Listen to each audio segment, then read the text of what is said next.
All right. All right. Hi, everyone. I'd like to call the June 17th, 2026 Franklin Township Board of Supervisors meeting to order at 7:22. Okay. And in attendance are Chair, that's me, Donna D, Supervisors Antia Consorto and Nancy Wittes. Also in attendance are Township Solicitor Guy Donatelli, Township Operation Manager Jeff Eastburn, Township Controller and Office Manager Melissa Ortega, and Township Secretary Stacy Hollis. There are seven. Thank you, members of the public. All right, so please stand for the Pledge of Allegiance.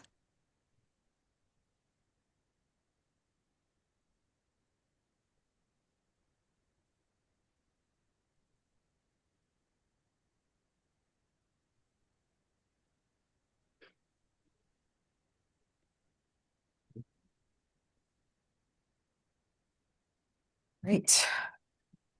So we're going to start off with public comments.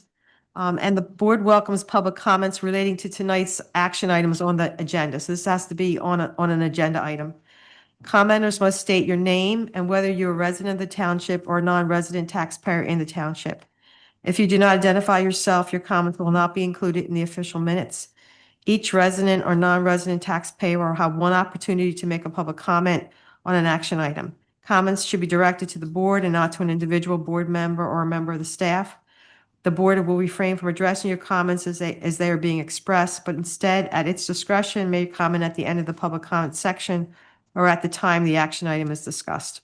Our silence should not be viewed as an agreement with what is being said. All right, so do I have any public comments? Not seeing any, we'll move on. All right, so we're going to go into approve minutes from May 20th, 2026. So I'll make a motion that the board approve the May 20th, 2026 Board of Supervisor meeting minutes. Okay, thanks, Nancy. Second by Nancy. Any discussion? All in favor, say aye. Aye. Motion passes 3-0. Okay, Antia, off to you. It's time for Melissa to give her monthly report of the township finances for the month of May. The May 2026 Treasurer's Report includes the following disbursements.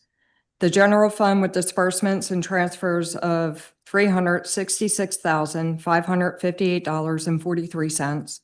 The Park and Rec Fund with disbursements of $5,327.75.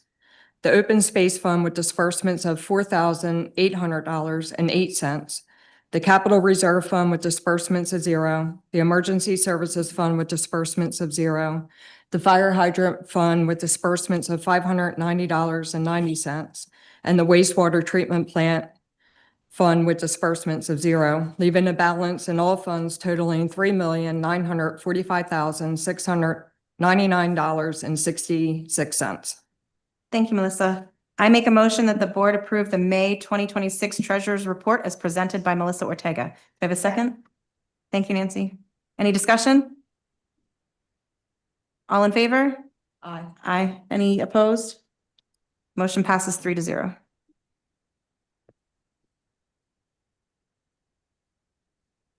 The zoning report for May 2026. In the month of May, 9 permits were issued, $3,255.51 in permit fees were collected, and 17 inspections were performed.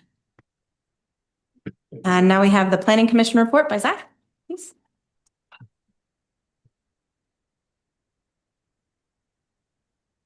Good evening. I'm Zach Elwin from Franklin Township. I live in Township. And for the Planning Commission's meeting last month, we basically we completely concentrated on data center ordinance, which we think is a good and necessary thing to draft. With the agreement of the Planning Commission and Nate, we basically suggested that we hand it over to the solicitor for presentation to us and to the Board of Supervisors by the end of this month. Just to generally talk about what we discussed. The the township as it stands right now is about 1/3 developed, 1/3 preserved, and 1/3 open. The consensus seems to be that the limitations on what a even mid to large scale data center would be in Franklin Township is fairly limited to some of the larger industrially zoned or commercially zoned properties. The opinion of the board also, and I don't want to speak for you, Mr. Donatelli, but I think the impression we have is that the preserved lands are the only ones that are really subject to any possible litigation. But Brandywine Conservancy have come and said that they would not sell off their property to a data center. Obviously, well, I shouldn't say obviously, the already preserved lands, there's precedent for that not being vulnerable to an eminent domain or suit. And obviously, private property owners can do what they want, but given the limitations of what a data center of any large scale would need, they would need to provide they would need a large amount of water, frankly, which is one of the most limiting factors. And the available properties here that are few and far between. We did reach out to a couple of other resources from the county, from the Planning Commission, from the Land Preservation Board.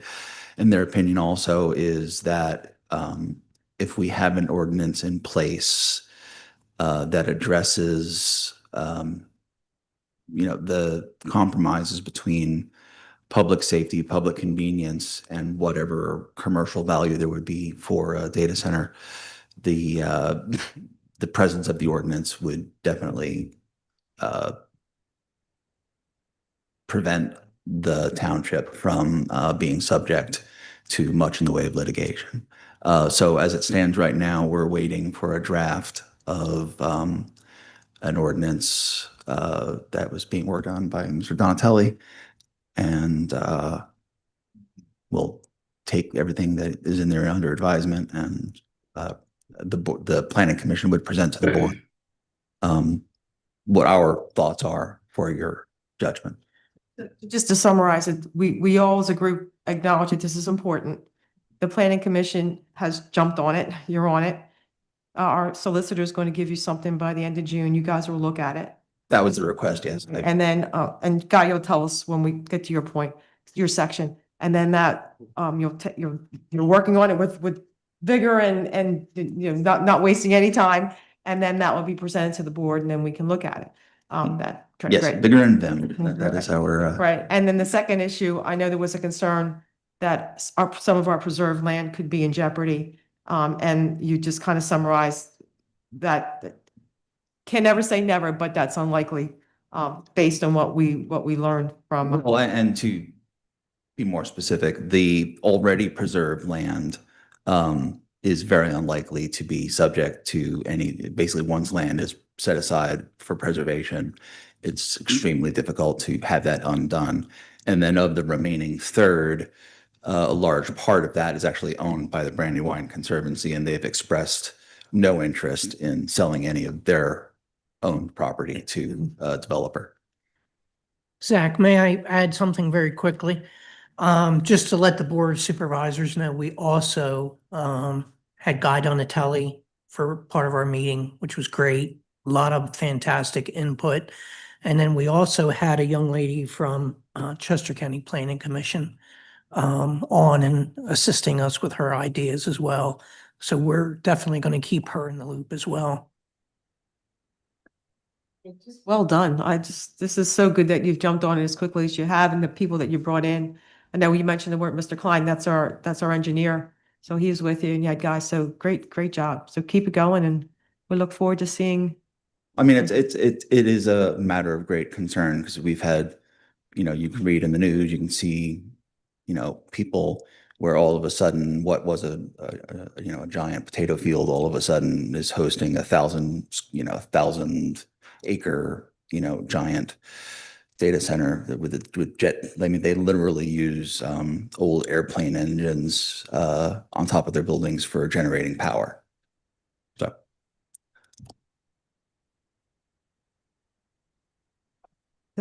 Thank you, Zach. Thank you, Thank you Zach. so much.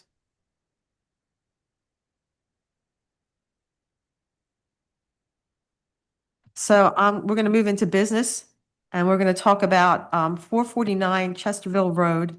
We're looking at a planning waiver and non-building declaration consideration and approval. And just want to remind folks what this is. So this is a 22.28 acres property that the owners want to divide into a 2.25 acres for a house and whatever they have already on there for sewer and water. And then take the 20.03 acres and use that for horse riding facility. And that property has no existing sewer on it, and there's no plan to add any sewer to that. And so based on that information and based on work that the planning commission has done, I think Nate has done, Stan has done, who are wastewater folk. They've all acknowledged that that we should be able to give them that planning waiver. I'll make the motion, then we can talk about it. So the motion would be, I make a motion to approve the Department of Environmental Protection, Section E, for the proposed subdivision plan of 449 Chesterville Road as recommended by Stan Corbett of ACOM. And as I said before, that's that planning waiver and non-building declaration consideration document. Can I have a second by anybody? Okay, thanks, Antia.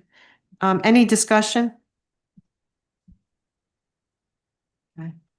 Right, all in favor, say aye. Aye. Aye, all any opposed, say nay. And motion carries 3-0. Okay, Antia. Okay, so the 2026 road program. I'd like to make a motion to approve the 2026 Franklin Township Road Program as proposed by Ron Reagan, Township Engineer, and Jeff Eastburn, Operations Manager, to allow them to put this project out to bid. Could I get a second? I'll second that. Thank you, Donna. Any discussion? So, Ron, I would expect you're going to take us through the, your Yeah, slides. Yeah. yes. Are you hearing me okay? Yeah, Okay. So yeah, I want to do a brief slideshow, PowerPoint thing. What do I need to do, Jeff, to get shared? I made your. You've already shared me?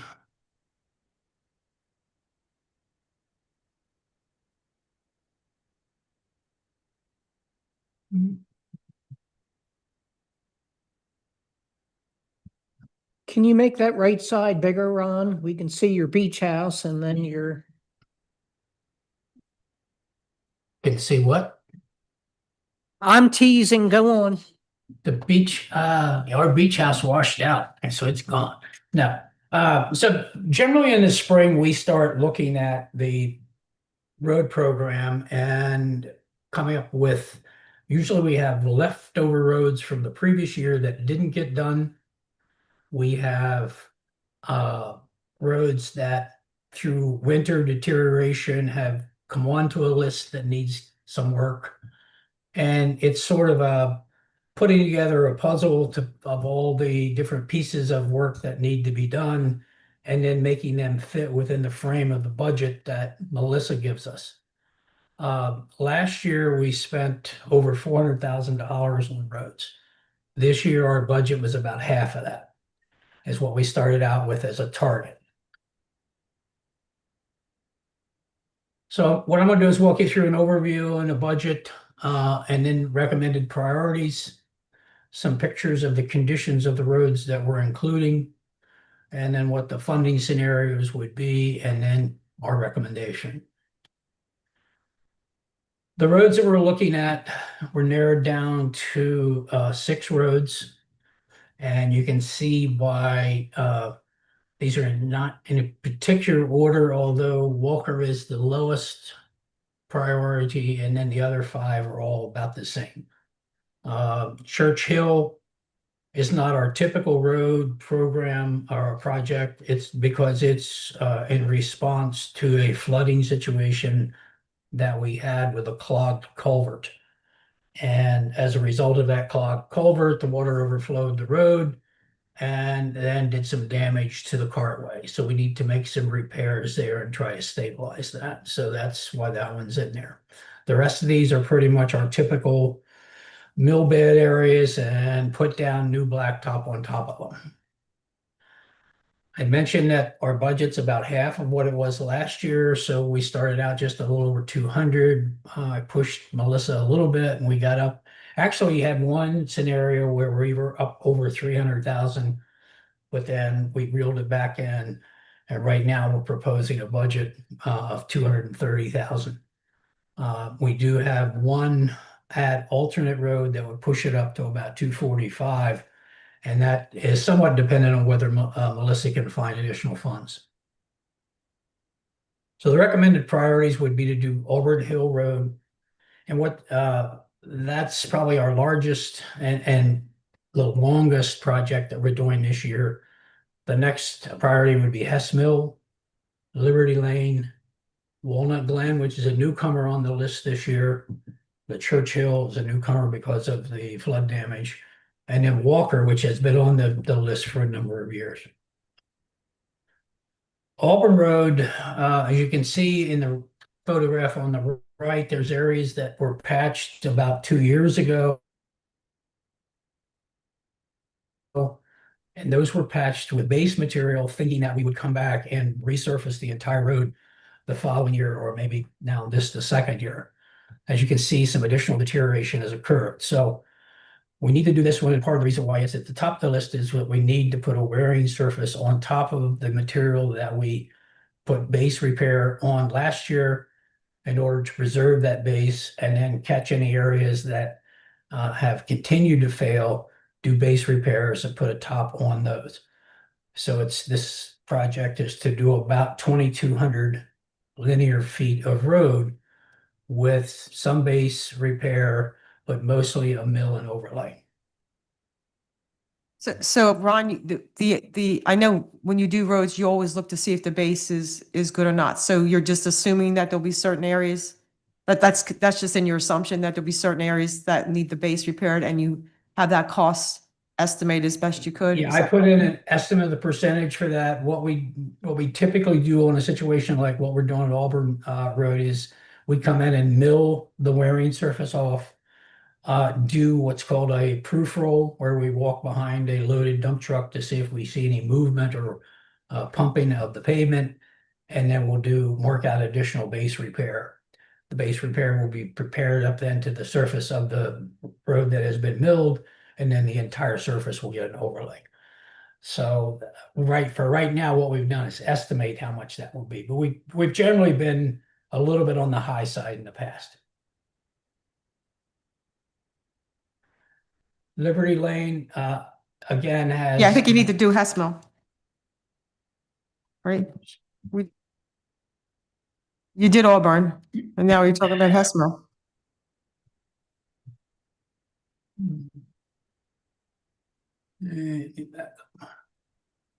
All right, so Hess Mill was basically, again, we had areas where we stopped.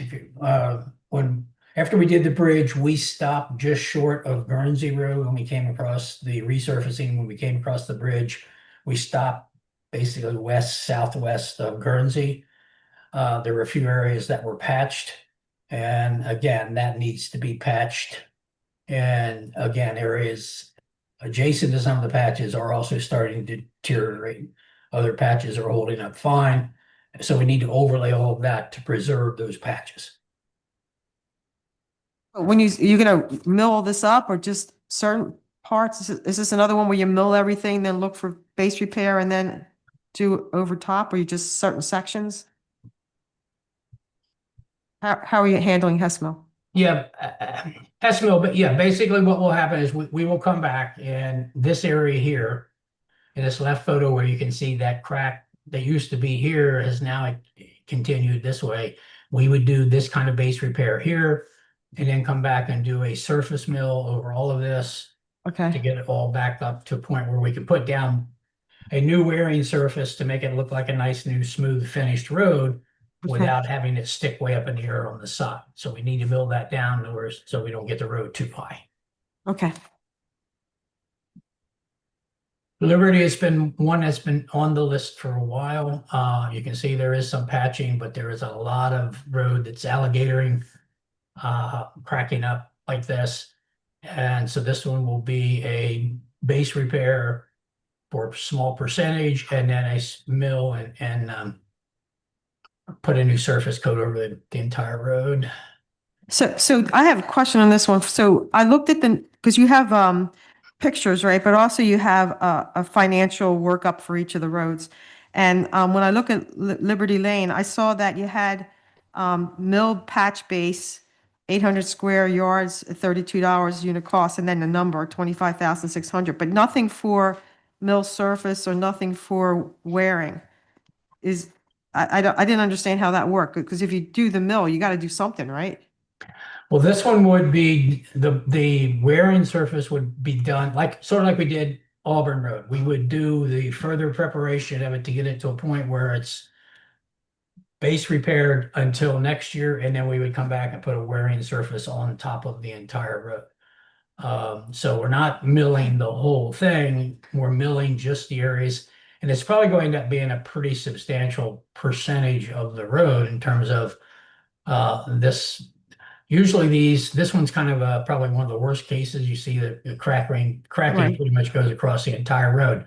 Most of it is more like what's on the left side, where it's a 3 or 4 foot wide swath along each side, or not each side, but where it happens, it would be on Okay. one or other or both sides of the road.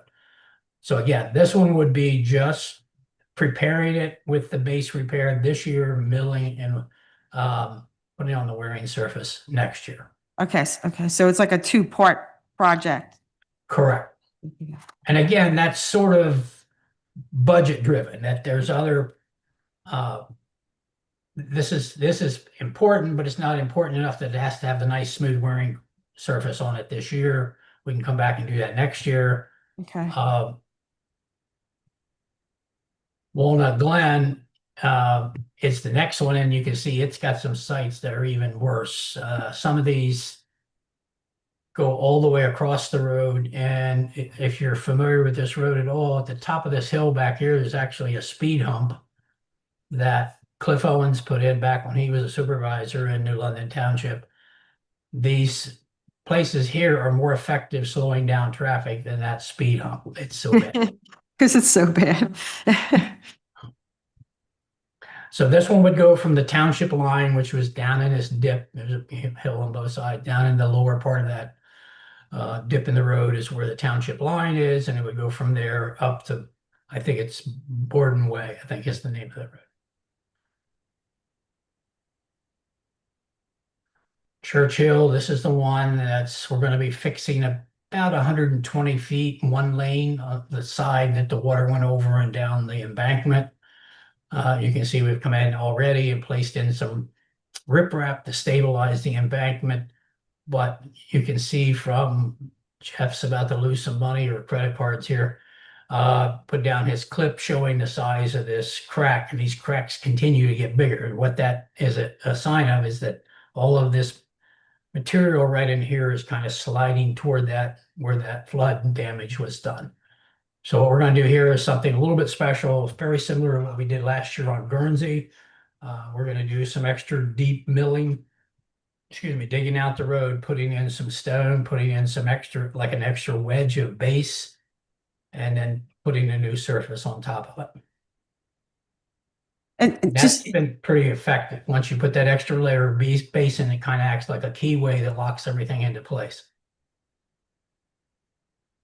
down, it's like 12,000 and for Churchill, but that doesn't include the slurry, right? That just includes.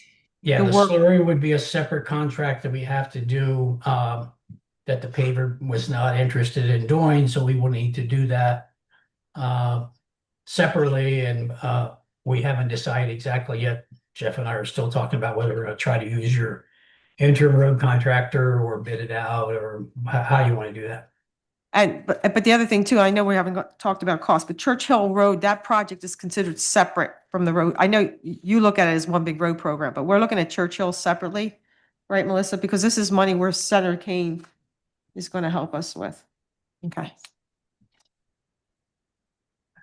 Yeah, but my understanding, when we talked about this in terms of targeting what's getting done, what's not getting done, we want to lump the paving part of it in with the paving contract for the purposes of trying to stay within our target budget that we had come up with. I didn't know that was the case. I thought Churchill would be totally separate. I think it comes out of a separate pot of money, but we're looking at it. That's included in the. Melissa, you answer. I don't know exactly what you told me, but It is coming out of a separate pot of money, but it is included in the total road program. Is this anything that has to do with PennDOT? Yes. So it is still being, material comes from PennDOT or something? Is that what you're doing? No, Churchill is being covered by Right. separate, but it has to be included in the bid because we're going to use the paver and Got it. he's going to invoice separately. Okay, all right. So just, yeah, I think it's more for the way you look at it in terms of paying it. Okay, so the pay, it's all road program and it gets bidded together for the road stuff. But your books will handle it differently. Thanks. Walker has a number of spots where we have some alligatoring going on. I didn't show pictures of those, but I thought it was critical here just to show this bridge is beginning to become I'd say a high priority item for us to take a look at. But the money that's in here now, the 14,000 and change, is in there to patch a few areas where it's starting to alligator. So what we would do there again would be to mill out that bed area and pave it up to the surface with base material, and then plan on coming back later. And maybe that later would be after we put a new deck on this road so we could pave across the bridge here on Walker. The abutment looks in pretty good shape. The concrete sidewalls that hold everything up. So I'm guessing that if we had a structural engineer look at this, we would probably say that the abutments are okay.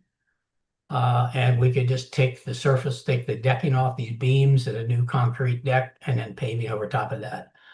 I'm hoping that he will tell us that so we don't have to dig out. And we should not have to get a general permit from DEP just to put a new decking on. But again, that would be next year, not this year. This year is just there's a few isolated areas along the entire length of Walker where we need to patch some areas that have alligatoring and cracking. You're just trying to buy us some, I know it's an alternate, but if we can, we just want to buy us some time on Walker and then we got to hit it hard. Maybe next year or the year after that. Correct. So basically what we're looking at is the work that we just talked about on the 6 roads. And it's less than what we would like to do. And it's not even all the roads that we would like to do, but we don't have enough money to do everything. So this is what we're recommending. And what we would do is do the top 5 roads would be included definitely in the package as a bid item for the contractors. And then we would include Walker as an add alternate bid where they would give us a price and we could say yes or no closer to the bid time, the letting time. So Ron, I keep hearing you reference the budget, which is, it's good. But I guess my question to you would be, is there any road, not that you mentioned now, or any work that you didn't mention now that we should do? Like in terms of we should have taken it out of the reserve fund? Is it something that's that important that we have to fix it because it needs to be fixed? Or are you okay with this recommendation? That it makes sense. You know what I'm saying? Like because if there's something that has to be done, then the board's going to have to consider that and figure out where we get the money from. Yeah, I don't think there's any section of road that warrants finding extra money somewhere and doing it this year and not next year. That's not to say that you might not have a total blowout somewhere in a pothole or something like that you would have to go out and maybe put some coal patch or some small area of hot patch in, but not enough to bring it out as a milling machine, paving machine, and do it like we're doing the rest of this work. I mean, this stuff is somewhat forgiving. I mean, it always, the time that the road looks the worst when you go out and look at them is in the spring. And part of that, I think, is just that freezing and thawing action. The cracks are as big as they're going to be for the year. Generally, you're getting alternate periods of wet and dry. So when you go out and look at it, the main part of the pavement is nice and dry looking. The cracks are wetter, they're darker, they're more, jump out at you. So you think the road is worse than it is. You go back out and look at these in August and you scratch your head and say, well, why did I include this on the list? I mean, we've been over all the roads in the township that we know of that have potential to be bad. We've not, I can't say I've driven or ridden every foot of the roads in the township, but between Jeff and me, probably we have, I would say. Anyway, so that the 230 some that thousand five roads, I think are at a point where they definitely need to be done this year. Walker has a few areas that need to be done. And then there's work that's going to be back on the top of the list for next year.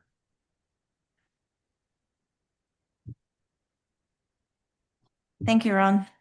Does anybody have any questions? Okay. So going back to the motion, Donnie seconded. All in favor? Aye. Any opposed? Motion carries 3-0. Thank you. Donna, one thing is if we have any luck, we might be able to get a little bit of a reduction in this cost due to the paving index. Tends to go up and down with the price of oil. So presently things look a little better, that the price of oil may be coming down a little bit more over the next few weeks, few months. And we're kind of at the tail end of this bidding process. So most of our work's going to get done later this year than what we normally like it to be done. And this year it might be a good thing because that might put us past the peak in the price. We'll take whatever we can get, Ron, so thanks. Ron, thanks for everything. Jeff, you too. Thank you. I know you both have worked on this. And of course, our banker. You get them. We don't do anything if we don't have the money. All right, great. Thank you. And we're going to move on to the solicitor's report, Guy. Yes, so I have 3 items. We've already discussed the data centers. I think Zach's summary and Jeff's addendum to it covered everything. I have pulled various ordinances, the model ordinance, as well as ordinances from local Chester County townships, and one in production in my office for another second-class township.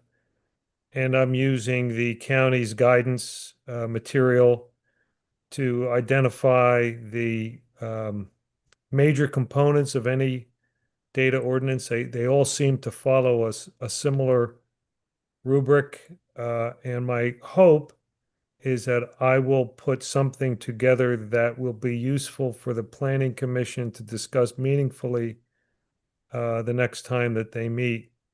And my goal was to have it well before the end of the month, because I have various Word versions of various ordinances, and then help the Planning Commission do a little bit of home cooking, given our township's particular zoning districts and other issues. I will say I am not as concerned about eased property being flipped. But that is a concern. I just don't know that I have a tremendous amount of concern currently regarding that issue. So I'm comfortable with the direction. I look forward to working with the Planning Commission on getting something that can be pushed out to the board with some confidence, and hopefully we can get this project in good shape over this summer. So that's my goal, and I think the Planning Commission's as well.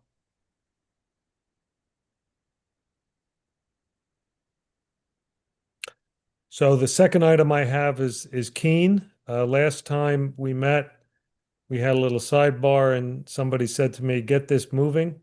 So I reached out for Tim Sullivan. Tim Sullivan represents the other property owner. And I have solicited from him the manner in which we would go forward, and it hasn't changed much since we discussed this last June. He'd like to meet with his client and representatives of the township at the site.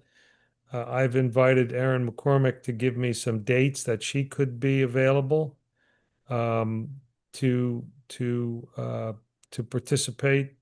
There's been some discussion about securing another survey.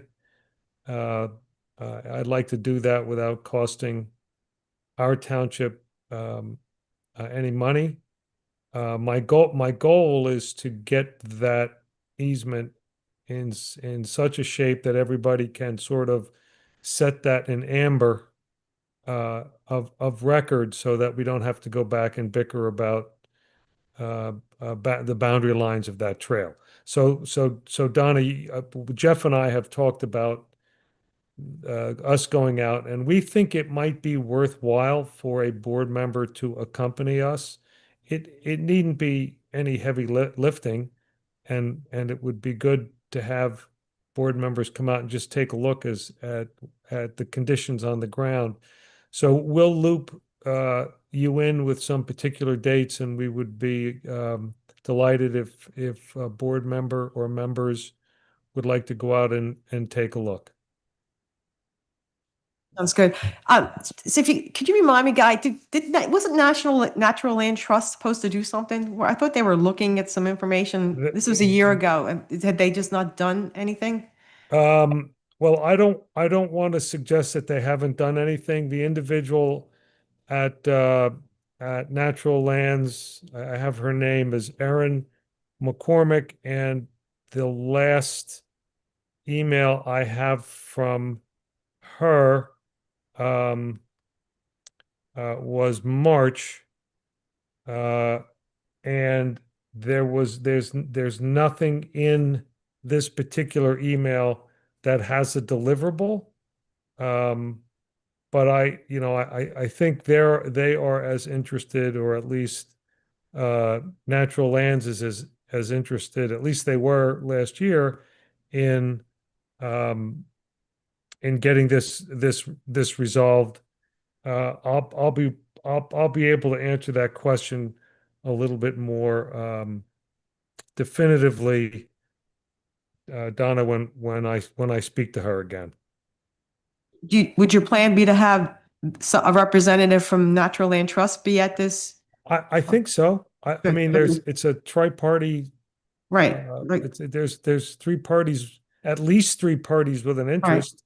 right. And And- we would like them to pay something for this, like them to pay the server. So good. I am the one who's been bugging Guy over this. I worry about, I mean, I know we all have things on our mind and we're doing stuff, but I worry this thing kind of hangs out there and a year goes by, another year goes by, another year goes by.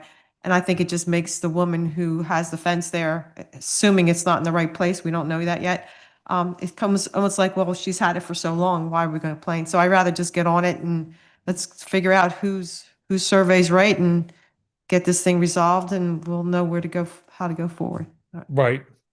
I will say this. I don't want anyone to lose any sleep over something like it's very difficult without an affirmative action by a municipality for a private landowner to secure rights over public land that aren't conveyed. So I appreciate the sense of urgency and the concern, but I say that because I don't want anyone laying awake at night worrying about that particular issue.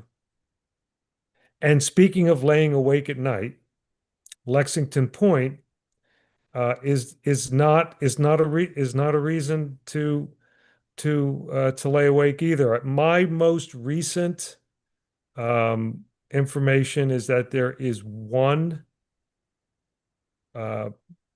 user of that system that's delinquent, and the township is making efforts to communicate with them in a responsible and low cost and low expense manner.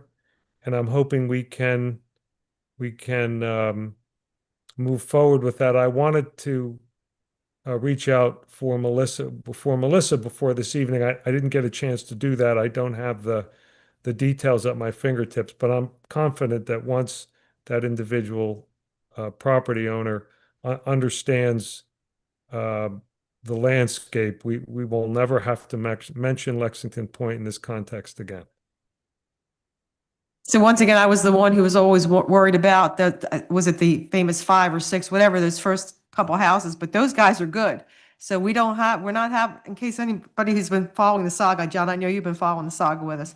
It was the people that have been in that area for a number of years. In some cases, they've even sold the house to somebody else. And there was a concern on our part that maybe the message didn't get to these owners that they had a responsibility for the wastewater treatment plant. Those guys are fine. They've paid. So that is not an issue. They're good. We love them. Yeah, they're good. This is just, so this is this is a situation and well, things happen, right? But this is a person that actually was made aware and acknowledged that they were made aware that they had a responsibility. So Melissa, I know it's in your good hands, but we'll.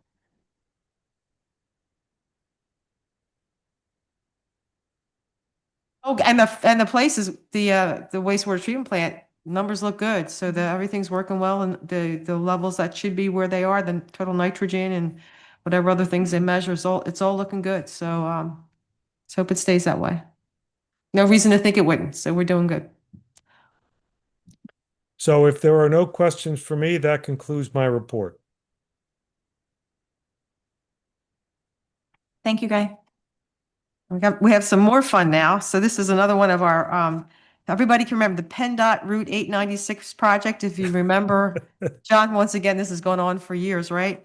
And so it's going to happen. It's a good thing. It's all going to happen. But we as a board had communicated back to PennDOT saying we will not pay for the lights. And they said, well, that's our policy. You have to pay for the lights that would be in that roundabout. And we said, we're not paying for those lights. And we went back and said that to them. But what they did is they just came back. They came back on May 22nd.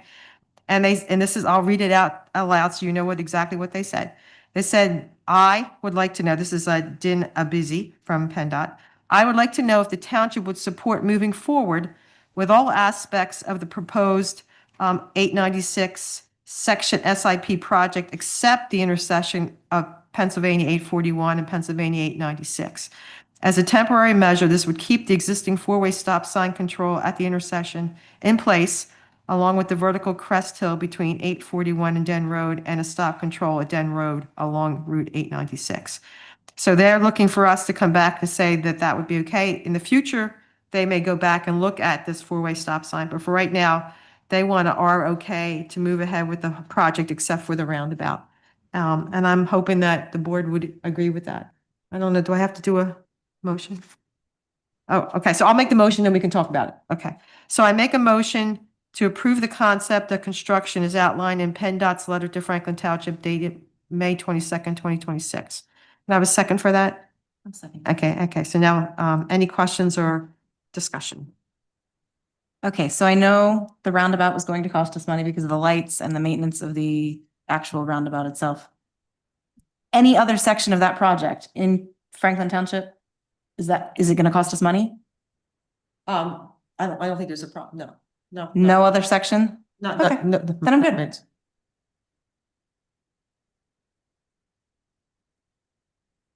Thrilled, I never went the roundabout anyway, so I'm thrilled with this. So, May I ask a question?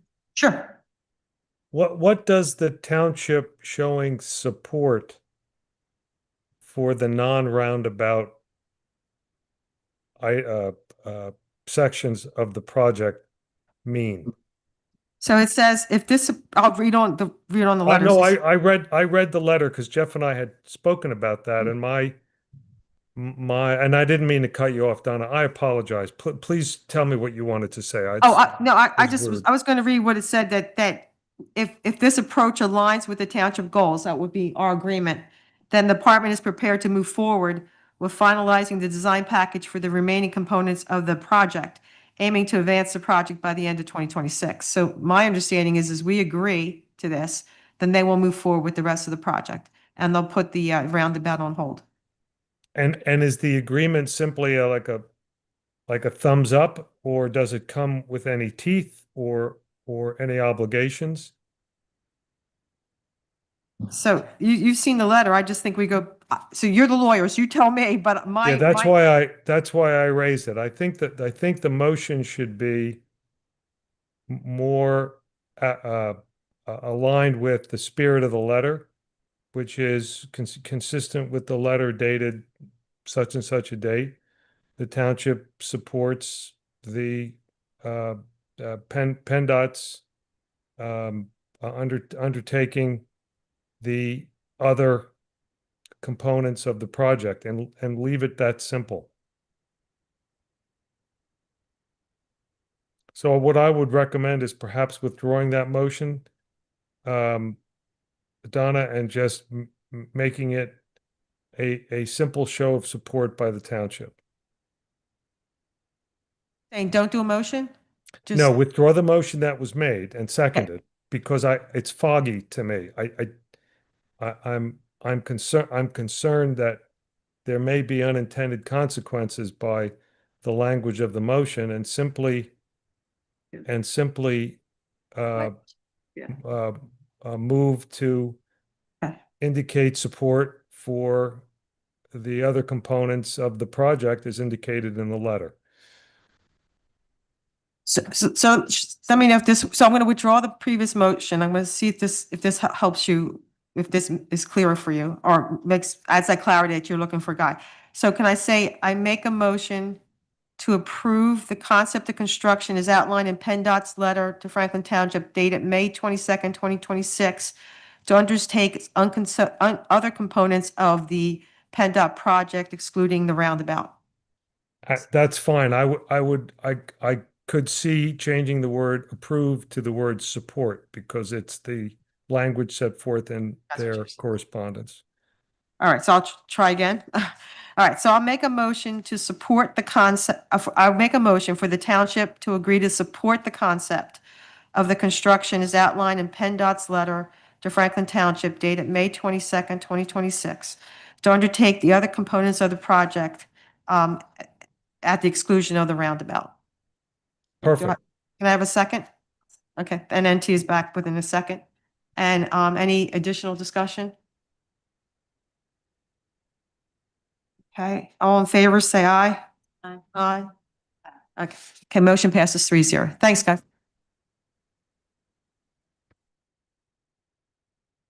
I have one more thing for you guys, for everyone. So one of my favorite topics is the fire company consolidation and how that's impacting us. So I think we talked about that at our last meeting. And you and I will be going to the next meeting of the municipalities in July. But in the interim, as you know, we're all getting ready for our 2027 budget. So Melissa's already starting to work on that. And a big part of that consideration, because a lot of the costs are the same, but it's the unknown is what are the fire companies are going to be asking for 2027. And if folks remember, Guy had come and met with us earlier in the year, and he indicated that there would be a budget coming our way, a draft budget in the June timeframe. And so I went back to them on June and said, hi, I know you're busy, but what's the time frame? Because we're looking forward, we're going to start working on our budget, and we need to see your budget. And my expectations are that we would get that in the June timeframe. And then I added a little bit of a ding in there where I said, look, if we don't have an agreed budget from the fire company by September, we're gonna assume no increase. So I sent that off to them in an email, and on June 12th, I got an email back from Neil Vaughn, one of the fire chiefs, and he's messaged us as they are on target for a draft budget by the end of June. He plans to schedule a budget meeting with the municipalities in July. And so we'll meet and talk about the budget then. I stressed that we want to see the budget at least a week before the meeting. I don't want to walk into a meeting and have the budget put in front of us. So that's all in there, and I'll keep you informed. But the indications that they'll have a draft budget for us to look at in June, and and I don't know how I expect it to be a dialogue. I don't expect it to be a one-way discussion. I expect us to have the budget ahead of time, share it with the board, make sure Melissa sees it, get a sense of what's going on, then meet with the municipalities, have a conversation with the fire companies. I'm sure we're going to have some comments, and I personally expect another meeting after that just to finalize our comments. But good news is I think is moving in the right direction, assuming that they do give us what we need by June. Okay, any questions? All right, so that's good. And I think I'm done, right? Okay. Okay, so I'm going to go over the Franklin Township projects and events and hopefully do Dawn proud. So I'm going to start off with this Saturday. We have our Welcome Back the BT at Crossan Park with a native bee program. Like I said, that's this Saturday. It starts at 11 a.m. with the tea, and then we'll move to the guest speaker at noon, I think. Yes. And then from 1 o'clock on, it's just stay and play in the garden. But there will be a speaker there teaching us all about native bees. So that should be very interesting. And that's again this Saturday at 11. We expect a good turnout, and we're hoping more people will join us this year than last. Then Saturday, June 27th, we have Art in the Park. This is a program in conjunction with the Avon Grove Library. So that's from 9 a.m. to 12 p.m. and they're doing cyanotype sun prints. So that should be a lot of fun. You'll go around and collect bits of flowers and leaves and things like that and make impressions on the papers with the sun, using the sun. And then story time is back in the park in July, every Friday at 10 a.m. in the upper pavilion. I know that's always been very popular. July 18th, another Saturday at 10:30 a.m., we have solar scopes at the park. So you'll get to discover spectroscopy, the science of light, and be able to see what animals can see. So that sounds like a very interesting program. We have the Star Search program coming up on Friday, August 21st at 7 p.m. Then there's music in the park on Friday, September 25th at 10 a.m. And it's just like story time, but it'll be music for children. And then going into the Healing Garden programs, we have, like I said, the Welcome Back the BT is our second Master Gardener program. And then the third Master Gardener program for the season will be in conjunction with our 250th celebration on Saturday, September 12th. I'd also like to announce that we have a new free little library in Banffshire. And the memorial boulders have been put into place in Crossan Park with tree donations and native plant donations. And I think that's about it. That's amazing. It's just amazing. Yeah. Jeff, is all this on the website? Like, are all these dates and times on the website? Yes. Oh, great, because there's a lot going on. Good stuff.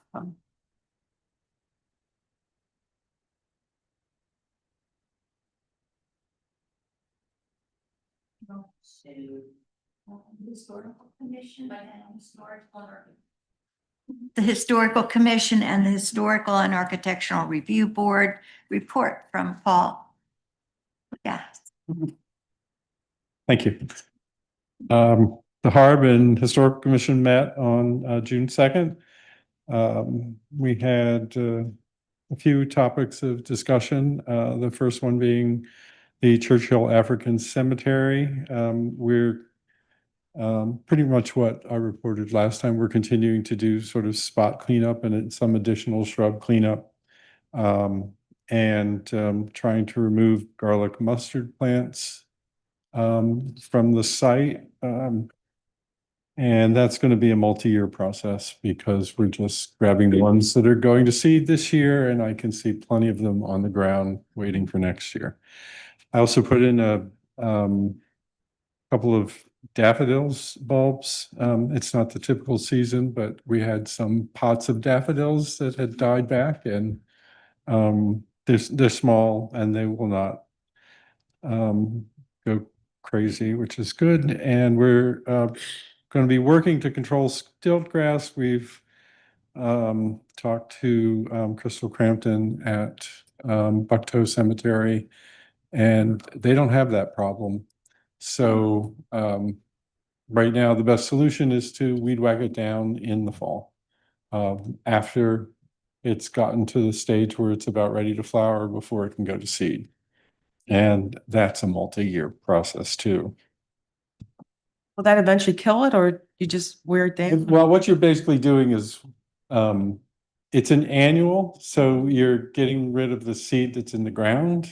So we're getting rid of the seed that sprouted this year. It was uncontrolled last year. It's, I don't know. I've worked on stilt grass in other locations. And I don't know how long it takes to wear it out. But I would assume 5 years is a minimum. And you hope for improvement after that. It's just an ongoing process. It's the easiest way to do it. We will probably do a little weed whacking of it before fall, because it's already like a foot high at the points at which you enter the cemetery, and you have to walk through that. And so that sort of becomes prime tick territory.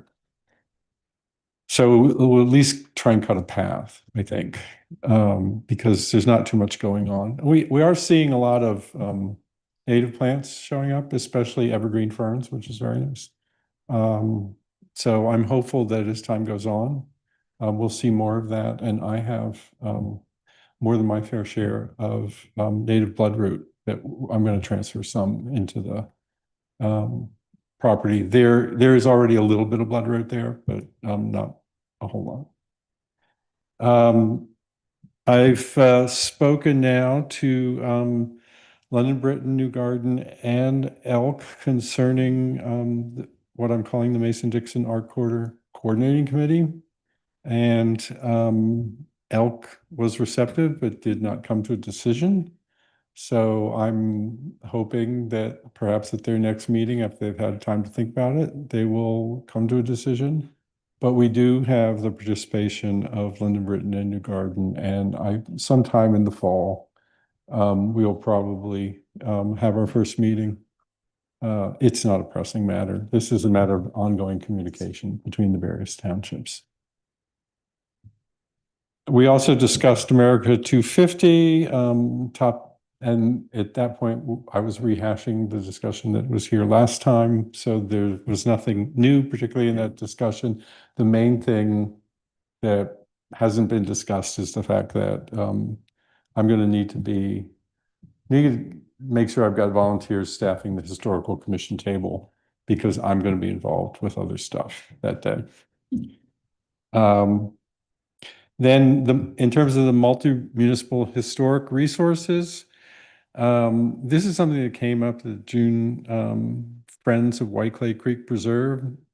The Friends feel that they're ultimately going to double as the Friends for Elk, Big Elk Creek. And I basically said, look, if you're out there doing things, I have a report on the historic resources in the park, so that you know where they are. And it's information that also that the state also has. I mean, it was originally done at the request of the state. So I told them I'd be happy to share that with them. And there's really not much else to say about that right now. They don't know exactly where this is going. There was a certain amount of, to characterize their meeting, I would say there's a certain amount of eagerness to get involved and to bring the attitudes associated with the preserve to Big Elk on the part of the Friends, which I see as a positive thing. So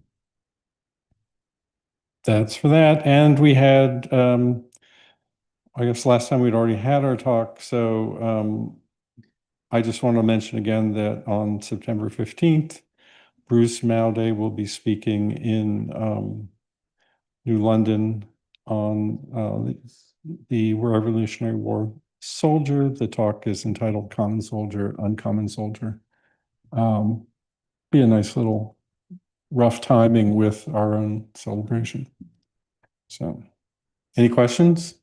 I guess my question is to Antia, maybe I don't understand the wording, but does the Friends Group for Big Elk Creek, does that impact the work you've been doing? I don't know how this works. So basically what they're saying is the Friends of White Clay. So most state parks have a friends group that are run through the It's a park foundation. Pennsylvania Parks and Preservation PPFF, Parks and. It's a foundation. It's a foundation. That's the So last name. that's the not non-profit. It is, it's DCNR's nonprofit is what it boils down to. So it's a separate nonprofit, but it is DCNR's nonprofit. That's the only thing they work with.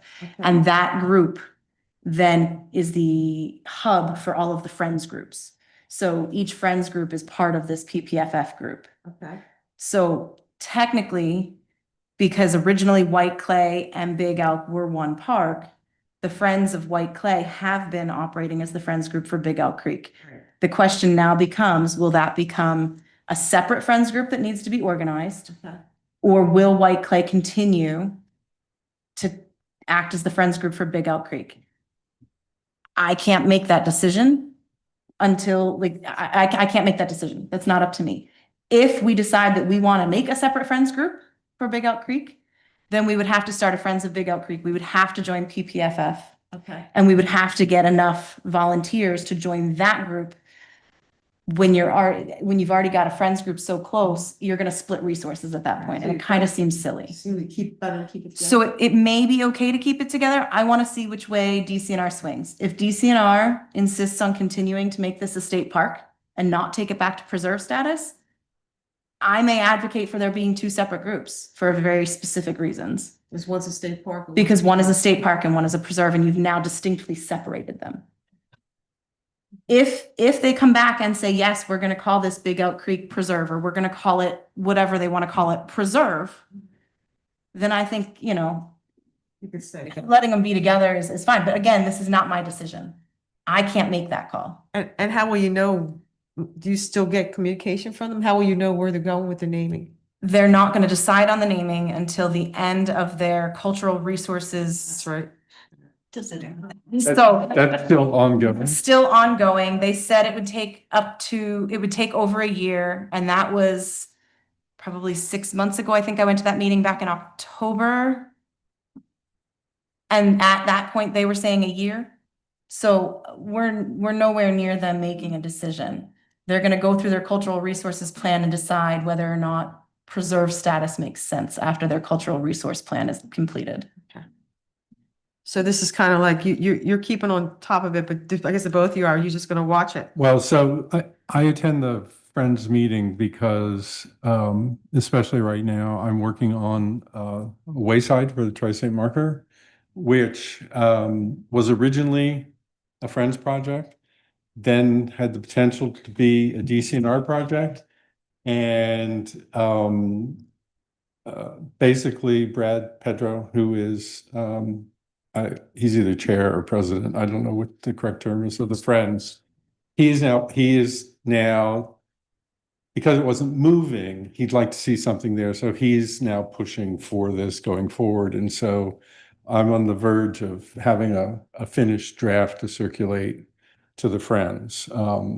And so that's the main reason that I've been going, because I get involved in the historical ends of these things. I was involved I contributed to the signage information that was in the, down in the Preserve Now. They're little brown signs, and they're basically sheets of paper that have been, put in. They're not real way signs. And so that's why I'm there, but things come up. And so it's Brad's sense that he feels like they're leaning toward using the White Clay Friends because first off, it's simply a lot easier. Yes. All the structure is in place. Yep. You don't have to go out and recruit people, and they're already somewhat involved, although I don't think on a very large scale. And the other thing to remember about all of the Friends groups is, to some degree, they are a creature of DCNR because they exist through the foundation. But fundamentally, what they're mostly doing is volunteer trail work and putting in benches and things of that sort. So it's not like they're basically doing a lot of less intensive part maintenance. Yeah, it's not a contentious, I have no issue with the Friends group at all. It's not a contentious issue. So, They and clear, again, yeah, they clear trails when a tree falls. exactly. They're very helpful, volunteer. They remove invasives. They're This is the seeking- kind of work that they normally do. Being involved actually in a wayside is a bit more unusual.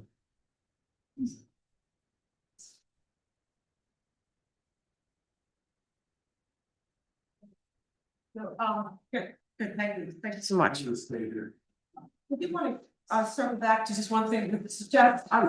You and I talked about there's some volunteer work that I just wanted to bring to everyone's attention that just so it's almost like a feel good thing. There's been a lot of volunteer work going on.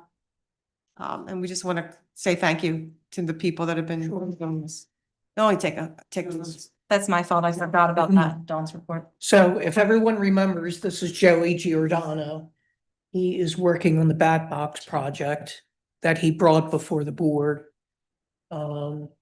He's been doing a great job. He's had one work day with his fellow scouts.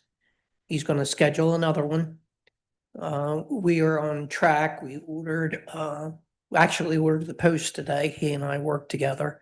So it's moving along nicely. And I just wanted to share a picture of Joey. He's very, very proud and looking forward to getting this done. So I wanted to talk about some other volunteer projects.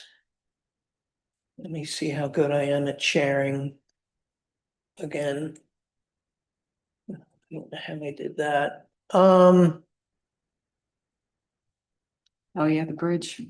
This is actually the bridge that had washed out last year due to one of the heavy storms. This is on the Blue Trail at Banffshire.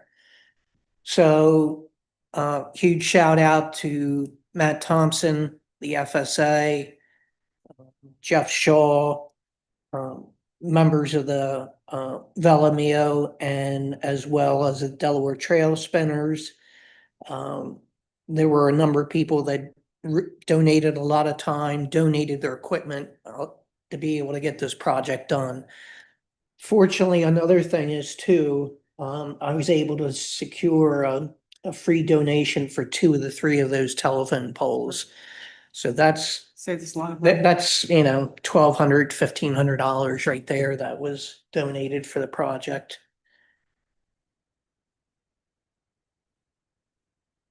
So let's see. I do have more to show you. Oh, the gazebos. Oh. So, I can't tell you how thrilled I am with the gazebos. These were actually purchased and installed almost 25 to 28 years ago. Looking at this, you might think that we got new gazebos. The FSA did a absolutely fabulous job. It's beyond words. I was just so happy and pleased with this. Jeff? Yes, ma'am. Just a quick question. Was that staining and roofing, or I mean, it all looks brand new. Pressure washing, replacing some parts, staining. It's again, you would think it was new, from how it looks. We had talked about, our new library out at Banffshire. So that's installed. Stacy did a great job. The library's registered now with the Free Little Library Association. We will get a tag for it. So that was awesome to see. The FSA has also done some other jobs for us. They've refurbished our handicap parking sign out front. So thanks to Paul Smiley for that. And the other big shout out is for Chester County Hellbenders Mountain Bike Group. They did a lot of work out at Franklin Preserve and Crossan Park for clearing trails. So we've got a lot accomplished this past week. Past month. Just a very robust volunteer group, so that's fantastic. Thank you.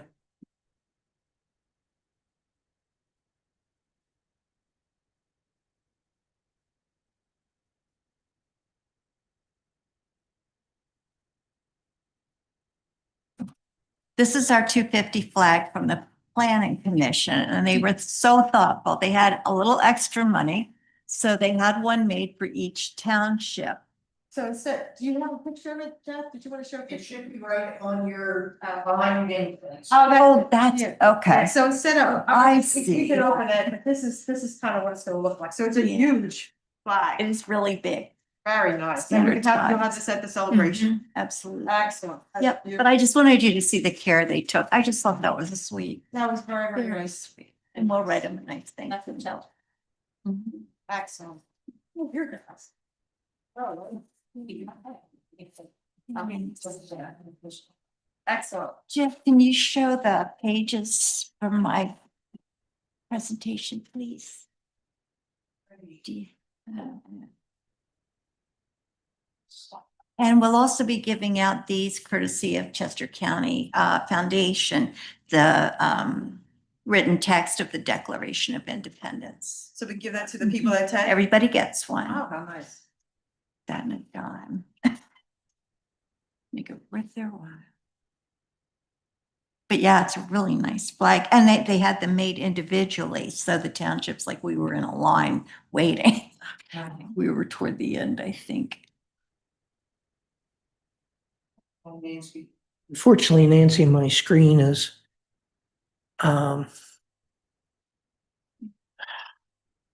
freezing up. Why don't you continue talking and then I will try, All I'll right. try and get it up. To show and tell. Ben Franklin is going to be with us, and I wanted everybody to see what he looks like because he really looks like a real Ben Franklin. Stacy. You got two of them, right? Well, the other one has not been responsive. I think Okay. he's out Okay, so on what? vacay, an extended vacay. So we had hoped to get a second one who does electrical experiments at a booth. That would have been great for kids and families. So I'll keep trying. Yeah, Oh. just give it on TV or on you. Yeah, there you go. The second piece, So is the second Ben Franklin out or you're just kind of hanging it like? I'm just waiting to Okay. see if he comes back. Okay. And could possibly be available. It's a pretty low cost. It's, I think, 200, 250 Right. is what he has asked other townships for.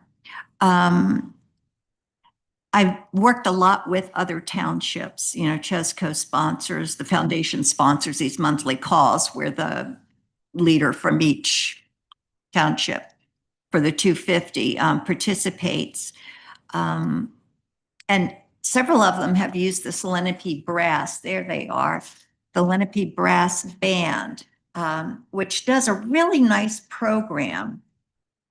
So they combine their music, which is great, patriotic music, with talking through some of the history of the United States of America. So it'd be educational and it would be sort of a filler. They'll also play for the children's parade with the bikes. So they'll pause and do that. And that'll lead us right into the Dare to Declare part of the program. And all they ask us to provide is chairs. So we'll get to the budget later, but we'll have to see if this works, right? Sure. Yeah. But that's the concept, is Yes, this? Okay. I have been, despite my very best efforts, unable to get to the band leader at Avongrove. He's just been, I've tried everything I know. I've been by the school, I've written, I've left messages on the phone. The next thing I have to share with you is the wish wall. Several of you had asked, what is it? What does it look like? Can you enlarge it to show the picture bigger, Jeff? That's perfect, thanks. So they're going to loan us this lovely stand-up banner thing, Let Freedom Ring. And then we'll have birthday wish cards for America 4x6. And there'll be a volunteer attendant. We're going to put this just as that is on the back of the hurricane fence as you go toward the baseball field from the pavilion. So it'll be there and people will see it as they go to the area where the vendors are. So people will be able to write their birthday wishes. One I thought was so cute. And this was from the East and West Goshen Township Affair celebration. It was more dogs. This little girl was writing more dogs. That's her birthday wish for America. Which is pretty sweet. So you don't know what you're going to get. So the volunteer will also read them before they're posted. Make sure nothing untoward gets up. The hayride update, I don't know that that's going to happen. We have somebody who's willing to drive, but he needs a hay wagon. So he is approaching farmers in the area, starting with the Hawkings. So I'll just hear back from him. If it doesn't materialize, I think we can go ahead and do a pumpkin patch, right, as we talk. So I'll add that back in the budget. That needs to get added back in. For the 24 Fall Festival, I think it was $800 worth of pumpkins. And I think we'll shoot for less, maybe 500. There should be enough for everybody. There don't need that many children. So Stacy, you kind of, did all the pumpkins go or shoot? Oh, I thought, see, I've heard different things that there were a bunch left over. Which, I don't know, 800 is a lot for pumpkins. Well, okay. Huh? I said it'll probably cost more. Well, that's true. Well, I'll put back in the 800. How's that? So that'll be another adjustment to this budget. For pumpkins. And Paul, you want to take the next page? It starts with Tim Barnikoff. Jeff, the page starts with Tim. So, yeah, there's no real Oh, there- pictures. okay. It's all mostly, Gotcha. so after the last meeting, the various, vendor letters went out. And when I say vendor letters, we're talking food vendors, nonprofits and vendors. The response at the moment has not been enormous, but I suspect that that's partly due to the fact that the deadline's a little further out. I noticed we did get our first vendor response. It was in the mailbox. We've had a couple of food vendor responses. Not, when I say responses, not all of them yet include, I've got affirmative responses via email without necessarily getting the form back yet. And a number of affirmative responses from the nonprofits. So next week marks a month from when the letter was sent out and is 3 weeks before the due date for response. So I've been working on a short email, which I'll circulate. Basically a reminder, letting everyone know that it's been a month. We're looking forward to hearing from them. And we have 3 weeks to go. And that after July 15th, we will send out a second mailing to people who were not originally part of a previous program. They will be invited on a sort of first come, first served basis. And that if the recipients, essentially the first vendors that we invited in May, are not able to make a commitment by then, they're still available to apply as a first come basis after July 15th. So just remind, when we say vendors, that's for food? So we're talking food vendors, we're talking the peak crafts vendors. Okay. And then we're talking nonprofits who tend to have more informational tables. Although, for example, Tim Barnikoff, who'll be there with his book on the White Clay Creek State Park. All the profits of that book go to the Friends of the Delaware State Park, and the Friends of the White Clay Creek Preserve. So he's functionally a nonprofit, but his book will be for sale and signing. Can I ask a quick question? Sure. So the vendors, they're paying a fee? Yeah. 25. Food vendors and, Food vendors are not paying a fee. okay. Crafts vendors are paying a fee. Nonprofits are not Nonprofits don't. paying a Okay, fee. so craft vendors are paying 25 Mhm. per 25. table? And when do they have to pay that? It's expected it would come in with the application. Okay. Is there a due date for those? I think it was The due July date was 30th. July 15th July for the applications, which is why next week I'd like to send out at the 23rd, the follow-up email. So that, just as a reminder that the due date is coming up and that we will do a second emailing. Okay, and so far you have one craft vendor. So far, I have one crafts vendor. On one level, that doesn't really surprise me. We are asking for a commitment for a couple of months out, and there's a fee involved. So it's not like you just say, "Oh, I'm going to be there." You might be thinking about it. But even where there's no fee involved, it's been a little slow. I expect that it will pick up, but I may find out I'm wrong. Yeah. But that's the point of also doing a second emailing. Right, I understand. I'm just trying to. Yeah. So, I mean, I don't. There also are other vendors we could reach out to. Well, we started with the original Well, we started with list from people, the yeah, 24. who've been here There are others before. we can ask. And we actually have more vendors who are involved in the 300th celebration last year for London, Britain. And there's actually very little overlap in the two lists. So it's a whole other set of vendors that we can mail to. So we'll get to this when we talk about the budget, but we're gonna have to have a conversation in terms of how much money we have, how much money we expect, and you can only guess to a point, because we don't have them, that never comes in as a problem. So Right. we'll get to that later. So then the other thing on this list that has come up is the question of alcohol, mainly wine and cider, and what might be beer, because the cidery does sell beer as well. So I thought we weren't doing alcohol, just because that's another permit for the park. The way I remember it was that people were interested in the tastings. So But this I'm just concerned And about that the it wasn't a additional. problem in the past. all right, if I may. Yeah. So it was my understanding from conversations here that the focus had been on tastings and bottle selling.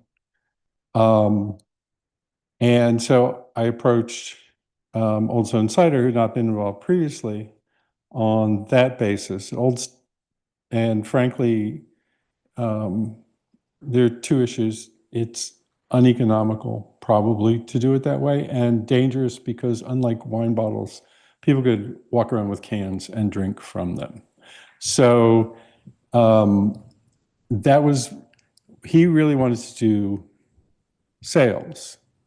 And so I got a response from Sarah Cody, who runs 1723.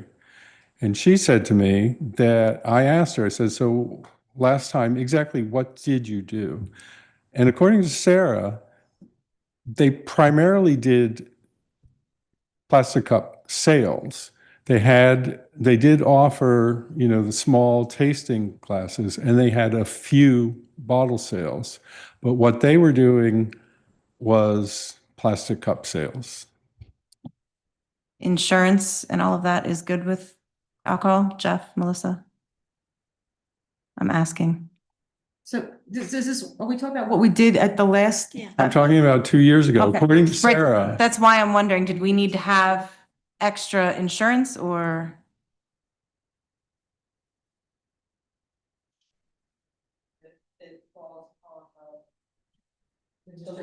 Licensing.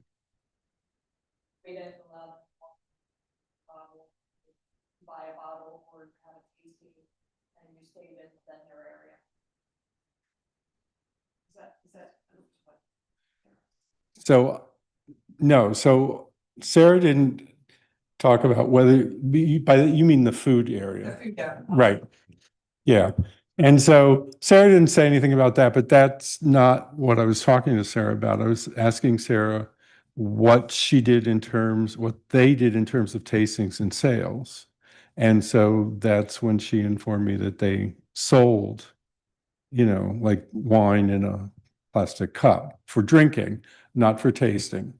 And so, and that really dovetails with, in a way, Evans Gruber's response from Old Sun Cider, because the other thing is, it's very difficult for them to monitor what people are doing if you have a tasting and sell cans, whereas if people are coming up and buying a glass of cider, you know them. I mean, this is what they do at their own establishments. You know what's going on with the alcohol consumption. You willing to do the same thing, sell a glass? Yes. Okay, so if I just, Plastic. yeah, plastic cup. So just, so can we just do what we did at the Fall Festival, which is, Well, I mean, is that not true? that sounds like, according to Sarah, what they were doing, excuse me, I'm getting a frog in my throat.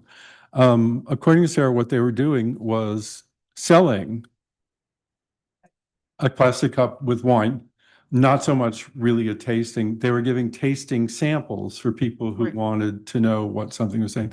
And they really didn't do a lot of bottle sales. Right, so it's, Thank you. so I don't want to, I just don't, I wasn't partaking, so I don't remember, but No, and I wasn't anywhere near So, any food. if we did it before, can we do it again? Like, is there? a And there would reason be why like a we- no alcohol beyond this point sign or something like that. Is that what we did previously?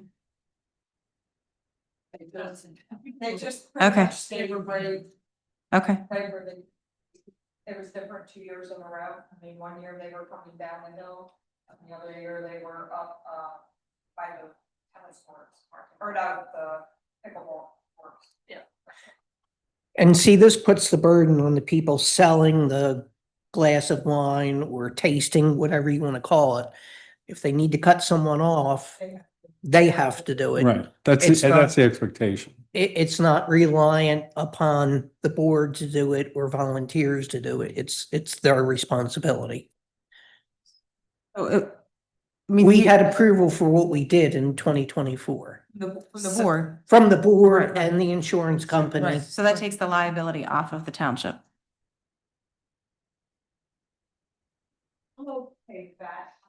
I guess my question would be, there's only three of us here. Do you feel good making the decision now? Or should we wait till Jim and Dawn come back? I mean, I'm fine. Do you have concerns? Would you?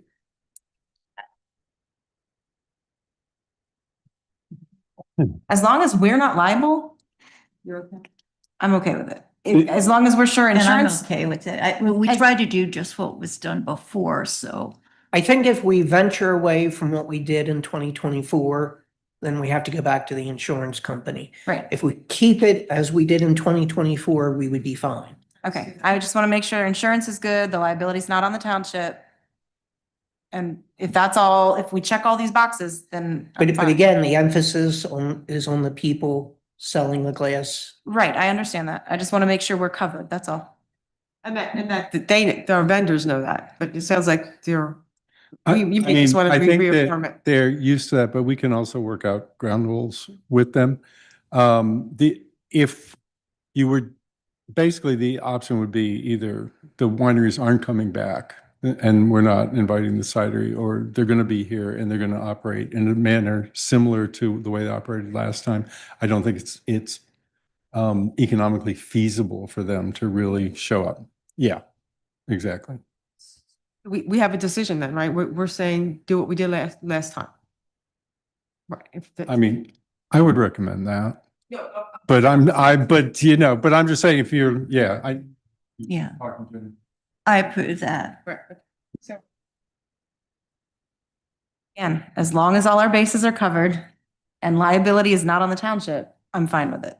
If we find out from the insurance company or there's any deviation from what happened 2 years ago, it's a full stop because I'm not going to put the liability on the township. so Jeff, is it should we call the insurance company again, or should we just assume everything's good, or just do another check and say, look, we're having another event, we plan to do. I can do another check-in. I'll say I'm confident based on my conversation with Andrew, our insurance man. The important thing is if we keep it like we did in 2024, we're not expanding it, we're not selling beer, we're not. That's Cider and wine and just the plastic cups. Cider, it would be cider and wine. I think Antia and we all would be just to do a check-in. So God forbid the insurance guy say, oh, that was 2 years ago, we changed it. So it'd be nice to say, this is what we're, yeah. I'm hopefully not trying to add more work. I just, No. I want all our i's dotted and our t's crossed. For this particular, okay.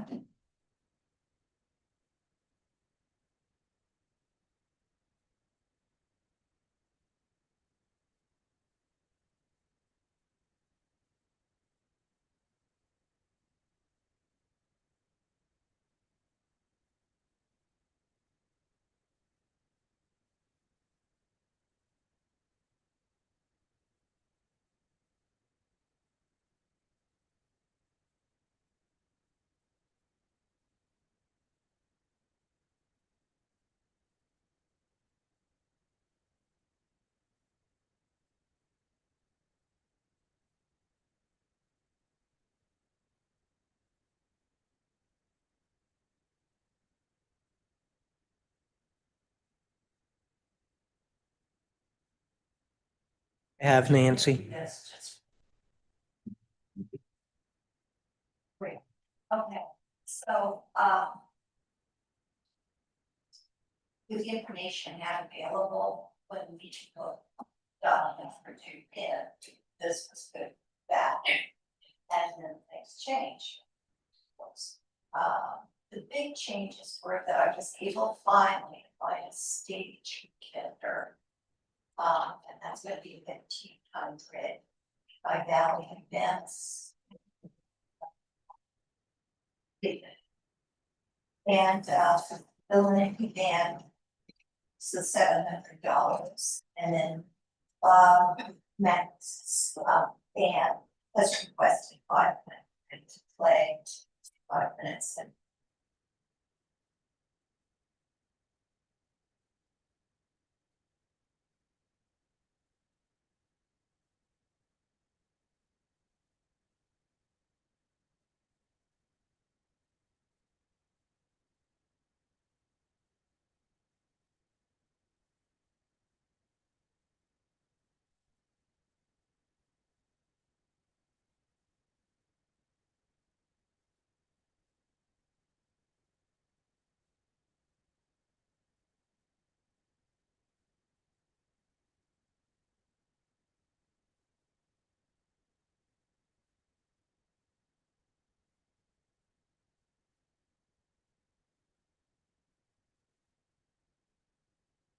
Okay. But that's just proposed. You don't actually have donations. yes, That's a big. so what So we'll do is continue to monitor what comes.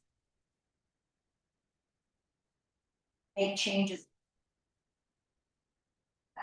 but based on what you've already spent and what you have, you're already over $2,000 beyond the budget.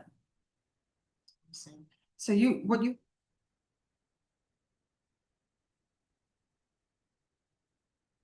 Thanks. What you definitely have is 3,500 from Tesco, and then we have 1,000 for Colonial Pipeline, and I don't know if, Projected, so that's projected too. vendors is projected. So how much of that is real? I mean, what do we actually have in the, okay, we have $25. Right? You have one vendor? No? That's not, It's we have $25 for vendors, but the amount that's estimated for additional sponsors. No, I received and expected contributions. My last mental total was something around 61.6. So from the last budget that you guys showed, the money that you have coming in was 6,850, but that was including 1,500 of estimate additional sponsors that don't exist yet. Well, that's a very conservative estimate. I understand Yeah. that, but I'm doesn't talking about exist. what money do we actually physically have? Right, And what money are we actually physically spending? Because right. whatever you need to spend now to pay for contracts and things of that nature is going to have to come out of our general budget until you No, get this. Yeah. The only spending that will come out will be from the account that's specifically set up for the 250. So how are you gonna cover stuff that you're gonna have to cover before money comes in? I'm just There are things curious. that we can do to minimize Okay, expenditures, and we will. can you do turn your that. microphone on? Sorry. Yeah. What we'll do is monitor carefully where we are in terms of what income is coming in from sponsors. I'm adding sponsors to the original 24 list because there are a lot of businesses that I thought were not on there, like the Saddlery, Dansco, ones that have a lot of money. So, You're gonna have to be aggressive. I mean, Yes. time's running out. Okay, I never run one of these, so ignore my comments. But I feel like I'm not comfortable, I'll just pick spending $700 on the Lenape band if all I know is I have $4,500 or 5,000. I'm just not comfortable doing that. Can I ask another question? So you have the photos, right? You're gonna buy 2 Polaroid cameras and buy film. Is it $1 a picture is what it would cost? that's just Or for is- the film. I know that's just for so you're not charging $1 per photo. The photos are free. So if you're doing these free photos, rather than do that and spending $800, wouldn't it make more sense just to have photo props and let people use their cell phones? Well, like I said, I'm just we trying to come up will, with. we will make adjustments, and that's a great idea, but we can make adjustments as we go so that we stay within the amount that's been received. That's our commitment. Okay, but.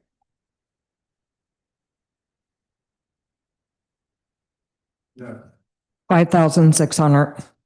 We have 5,600 and received an email suggesting that we receive another 500. But I can't count that till we I receive it. understand that, but that's,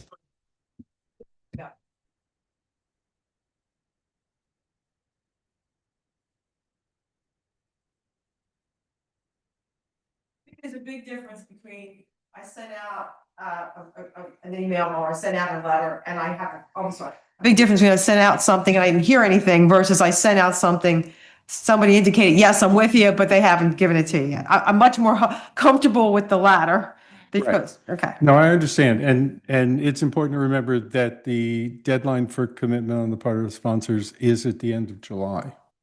So we are not going to have a real solid sense of how much money is actually there until the end of July. Right, which I think gives us plenty of time to make the adjustments that we would need to make to stay within. Well, so you have the Lenape band, you can't say yes to them. Not yet. Okay, good. So we're on the same page. Yeah, no, I have their contract and I wanted to get a sense Right. of what to do. So I'll let them know that they're on hold. But the stage, I think you have to have it, right? So, Seems to me that's true. right, I don't know. And we could do it just on the flat land. We can't. Yeah. So Oh, no, the band has to The be band- elevated. any sound system needs to be elevated above because the sound system is going to be on Yeah. the spot associated with the band. Any sound system is going to have to be elevated off the ground Mhm. so that nobody's in danger of getting an electric shock. Right. And we had decided not to go with the flatbed truck thing because people had fallen off it and the risk was too high. So we pretty much had to find a stage. Is cleanup gonna really be 17? That was my question. That's yard works. That was, Seems like a lot of money to me. The answer. That's what was spent in 24. it's not purely cleanup. It involved moving some stuff around as well. And there's some other things that had to be And done. takeaway. And yeah, and Okay. takeaway. So I actually clean up.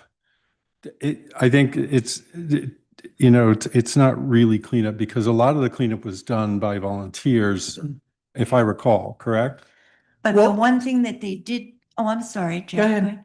The one thing I remember Jeff telling us is that they moved, those concrete bumper Yeah. things. Right, there are a lot of a lot of things that need to be done that staff just can't do. Jim's company is more equipped to do that. Now, I will say this, Jim's company did, and he's gonna correct me, he did donate, the past two events, the use of his dump truck. So volunteers took the 2 or 3 gators around, emptied the trash cans, tossed it in before they left. And then we used our recycling credits. Jim's guys drove it to the route to the landfill Right. on Monday, Tuesday, the next time. But, you know, there are little things like that that need to be done or should be done.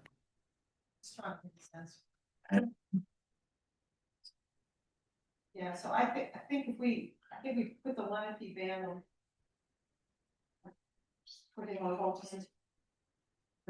I'm sorry. When I talked to Bob, it was, we'll do our best to meet your Right, we want to give request, something. but it may be possible that we won't. But an easy Not be- $800 savings is to not buy those Yeah, cameras. right, that's I already. mean, that's an easy, That's already. you know what I mean? Okay. The Polaroid cameras and all. Right, Oh, okay, right. yeah, that's it. No. No, I It understand. could be done. Yeah, but if you get, so if, I want Bob to get paid, but if we get, let's see, if we have $6,100 approximately, I know you don't have it all in hand yet.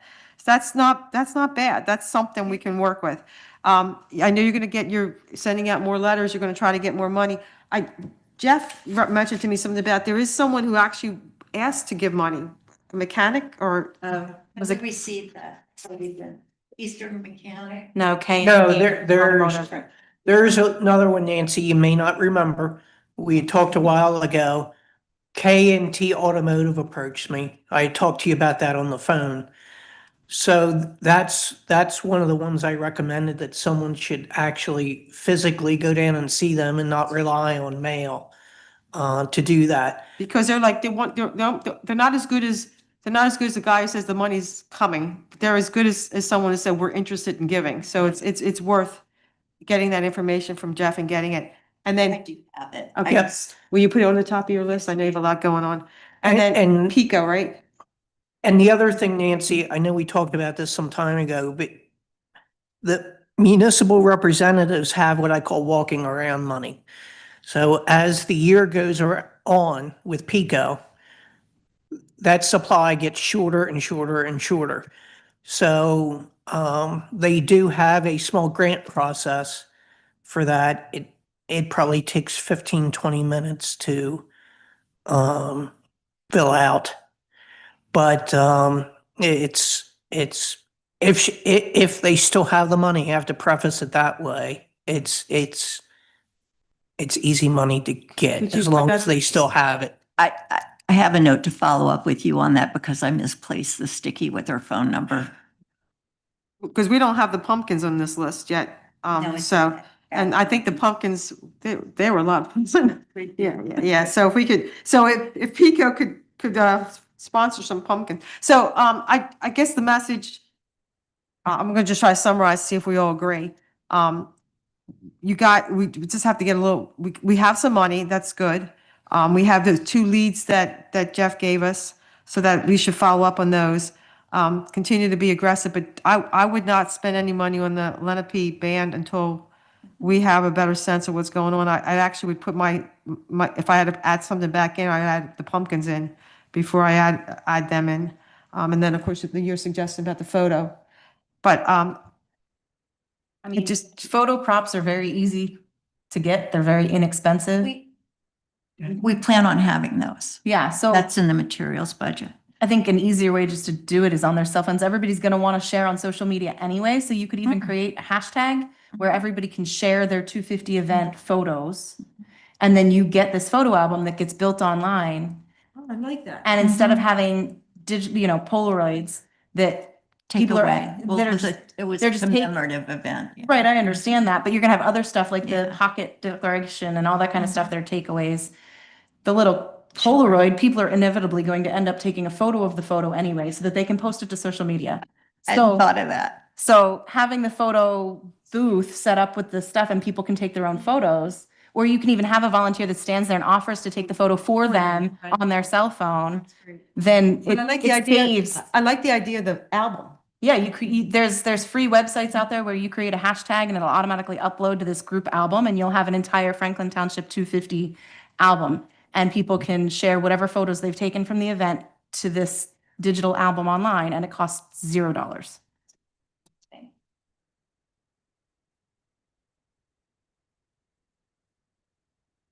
You only have for Jeff, besides the two that you mentioned, you look at the questions on. Yeah, and since you know those websites and I don't, can you send us the links? Yeah, let me work on it. Go to the expert, right? Well, I mean, I can sit there doing Google searches, but if I can avoid doing Google searches, that's always a lot more fun. So you're gonna talk about your date to get everything, the numbers for you? I just want to make a suggestion for budgeting. Maybe reach out to your vendors and anybody that you're going to purchase stuff from and get 2026 pricing to better have a cost estimate on, get a quote or an estimate so you can budget a little bit. Yeah. One thing that we do plan on doing is buying the material stuff after the 4th of July, when I think a lot of the prices will drop. Okay, yeah. So like your banners, your, all that stuff, signs on the cheap. I would reach out for pricing. I would even reach out to Jim Drazio and have, or Yardworks. See if he's available the day of the event, give your layout of the land, get his cost estimate, what his guys would. Just, it would be better for budgeting purposes to have a finite So number. you're gonna firm up the numbers is what you're saying? Right, because ultimately, all this stuff here has to be part of our 2027 audit for 2026. So I need a budget and I need operating expenses. This is a living budget. Well, We're doing the best we can. it can't live forever. So, I mean, Well, there has to be a point Till where, July 30. no, actually, maybe, I think you said July 15th. There has to be a point where this is the amount of money we're estimating that this is the amount of money we have. If more money comes in, that's great, but there has to be a place where we You can't know, be $10,000 off. I mean, we have to be pretty close. Yeah, a decision needs to be made on exactly what you're spending and. Yeah. And there's only, when I was looking at my calendar, trying to come up with dates to have a finalized budget, there's only 2 meetings left before the fall festival, so it's not much time for budgeting and planning. I mean, September seems so far away, but in reality, Managing it as we go. We're happy to report back and get approval for things like the $700 for the Lenape band. I think July 30, we'll have a much better idea because that's our date to get sponsors money. Yeah. And then here's another question that I have with some of these contracts coming in or for the stage. I know you absolutely have to have a stage. There's no question about that, but the approval process for how do I know, since there's a signed contract, how do I know what I'm pulling from and what I'm paying? Am I going to say I'm paying this today and not pay this, or? Wait, who signed the contract? I did an electronic signature since we all decided we needed the stage and that would be a first priority thing. So it was an online form that you had to fill out. Is how they do their business. So I completed that. They sent me back the it's the same specifications that I gave them. And then I did an electronic signature on that. So I'll be able to print out all that stuff for you along with the name of the website and the form and everything. Okay, yeah. I'm keeping that in the receipts file. You have the money for that, so we have $1,500 for that, right? Right, but I guess my point is, if there's other contracts that are gonna come in and we've committed money that I'm unaware of without it was after the fact, it's okay, it was after the fact, but I'm saying if there's any further contracts coming in before we sign them, we need to make sure we have the money in the budget. Sure. And it's there, it's not proposed income. Yes, I understand.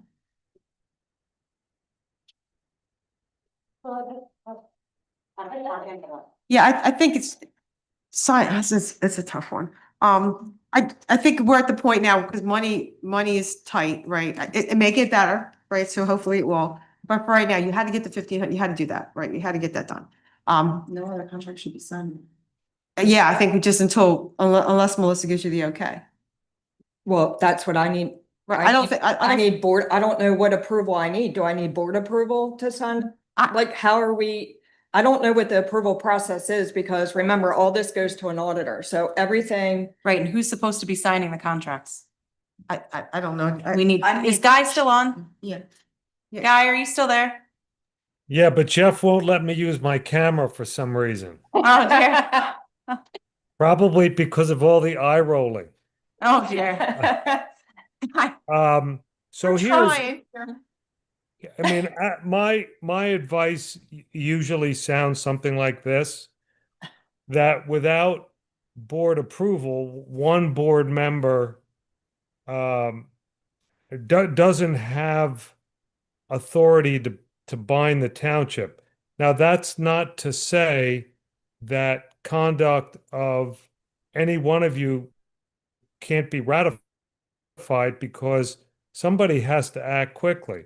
So my advice would be to authorize somebody to execute these contracts with the understanding that they're subject to review and ratification by the board. That's the way any contractual obligation is Is it better to have, compliant.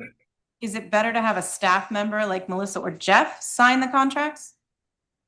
Well, I would ask if that's operationally efficient.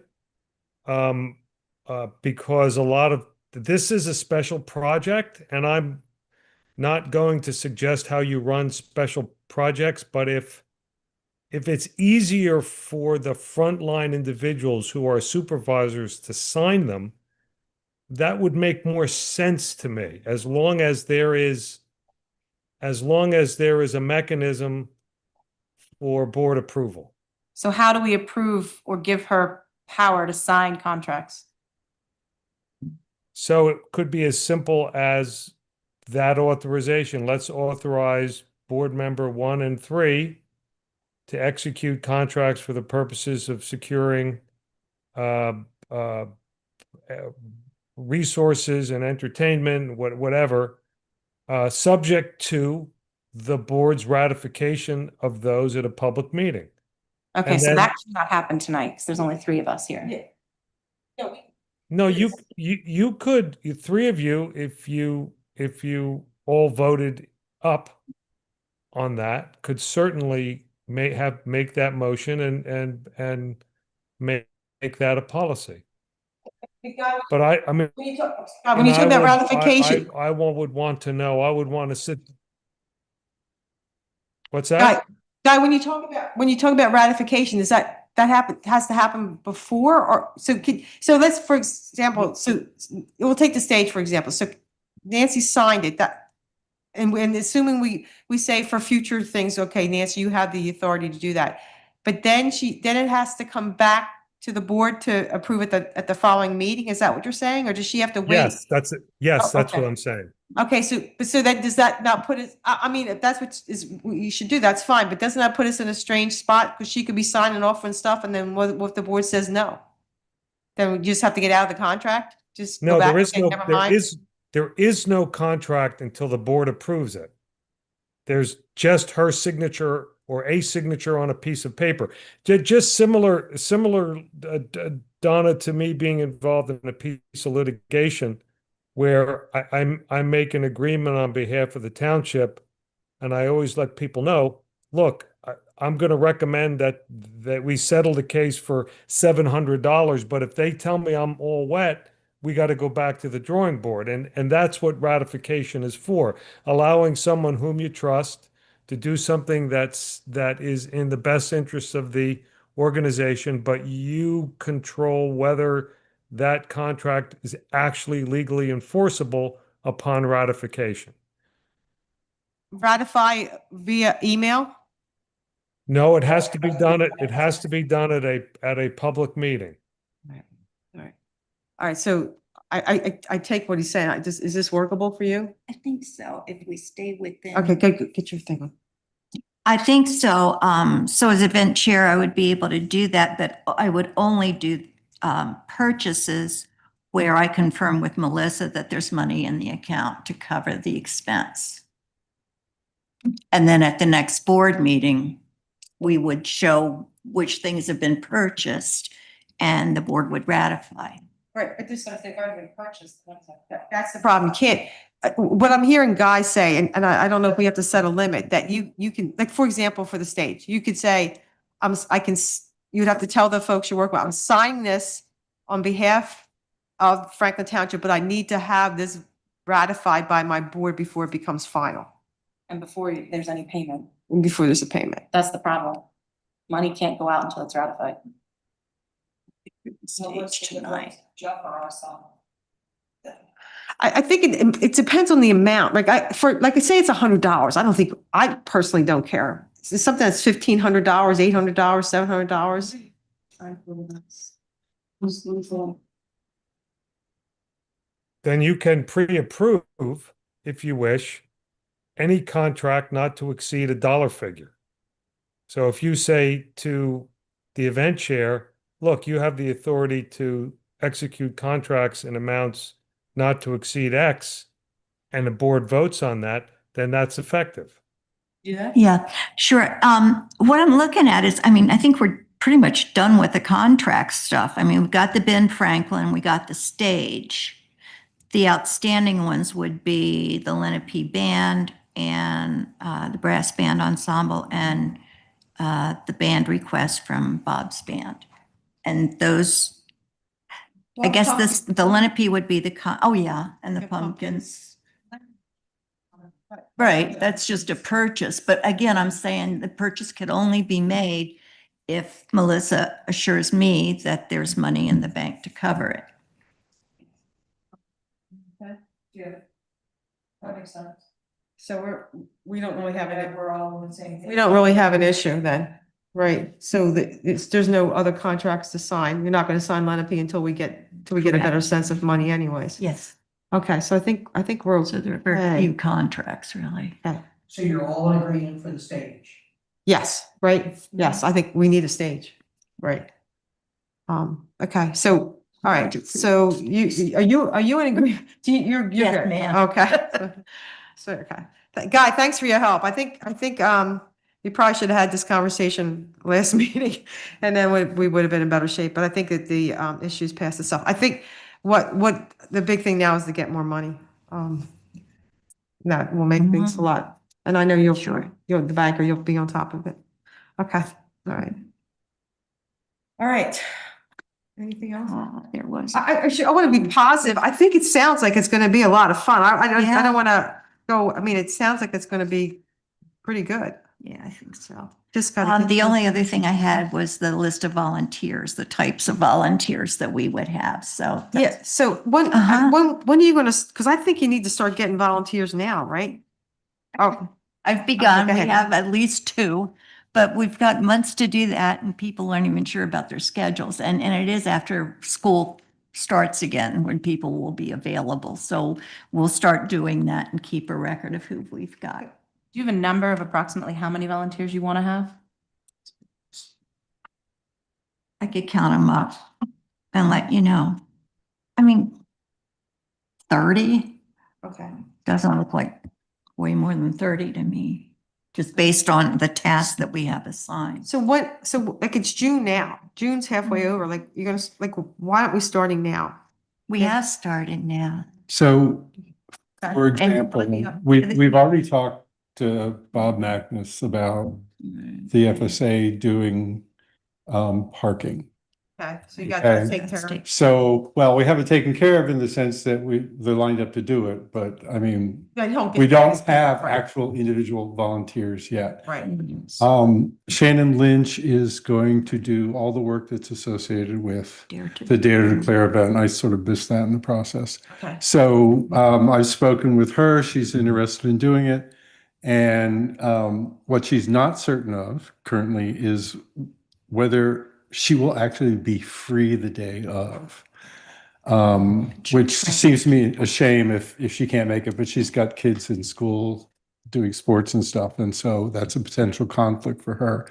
But she will see to it that there's someone there who can oversee they're going to be, I want to use the word children, youth, who will be doing the declaration reading. And she's going to take them through their paces and everything.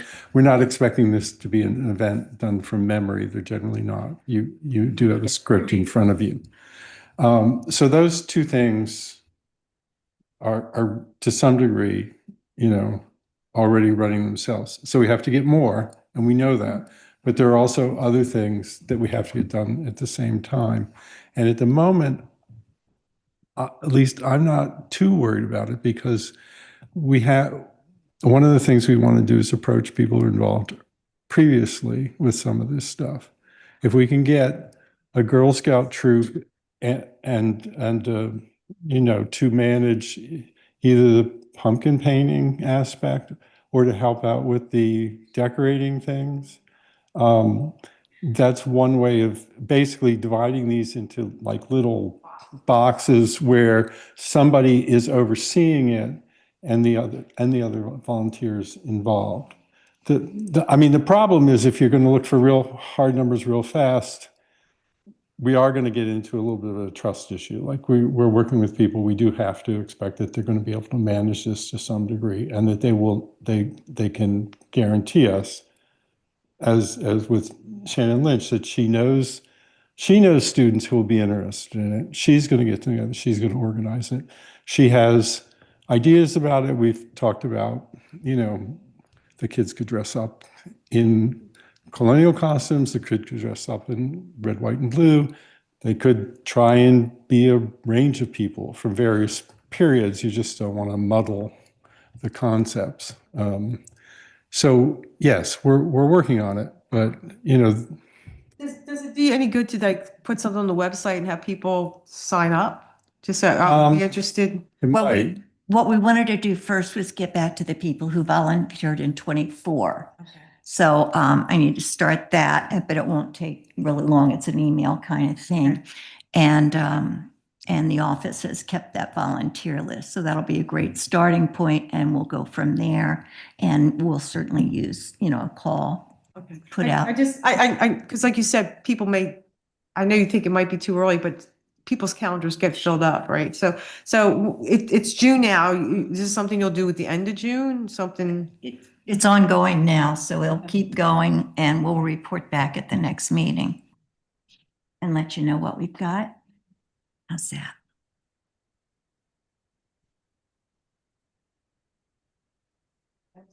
Nice, robust discussion. Anything from you, Paul? Yeah, that's it.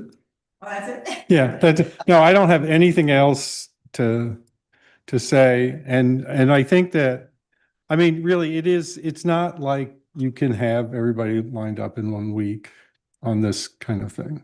Yeah, I just don't. I mean, I've never done this, so I'm speaking from no experience. But I like having everything lined up. So maybe I'm too nervous about this stuff like that. No, I think having an anxiety about having everything in place is a good thing. I have similar anxieties myself, so I understand that. At the same time, there's only so much that can get accomplished at any one time. So like, I'm going to send you probably tomorrow, after rereading it, this proposed follow-up letter, so that I can get a feedback from Jeff and Melissa and you and Jim. And, it's pretty straightforward. But yeah. We'll be It's back again. coming. We'll talk about volunteers in the next meeting. Okay. And have a better idea where the budget's at. So hopefully you'll get some more money and we'll be in good shape. And I've got one more suggestion. Yeah. I got a call about 6:15 today from someone asking if there's going to be more advertisement on Facebook about the event and what will be there. So I just said that is a work in progress. We'll get you some stuff in the next, week or two, keep it fresh. was gonna say So- maybe as you confirm, like the Ben Franklin impersonator, you can put a photo and say, coming to the 250 event, yeah. Yeah, and I mean, historically in the past, what have you put up on Facebook and how often? There was a tremendous amount of stuff put up in the past. It used to be done every couple of weeks and it went Okay. to weekly, then it went to a couple times a week. I think every 2 weeks for now would be good, and then we'll ramp up as we get closer to the date. I'll leave that up to you Does that sound two. reasonable, Jeff, though, Uh, for you? I would start next week. I wouldn't wait another month. I would start with something. Okay. And actually, no, there is something else. We are on the calendar at the sort of Chesco 250 site for, yeah, but it's for like September 12th. In order to find it, you have to search for September 12th. They only show like a week ahead, 2 weeks ahead kind of thing, directly visible, but we're there. We're on our website, right? Yep. Right. It is, but I need more material. That's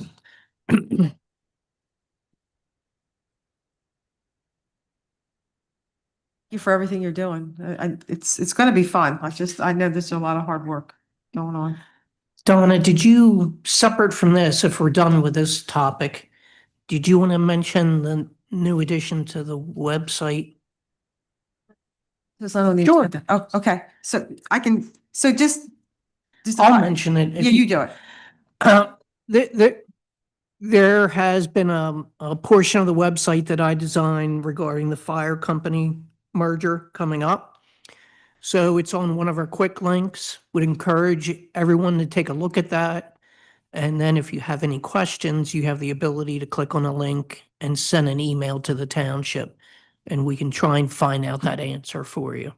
But there's a lot of good information on there. It's under fire company funding, I believe. Plus Jeff found the link to the Consolidated Fire Company. So that's also there, and which is nice for people that just want to see the new name and what they have some questions in it. Yep. Thank you, Jeff.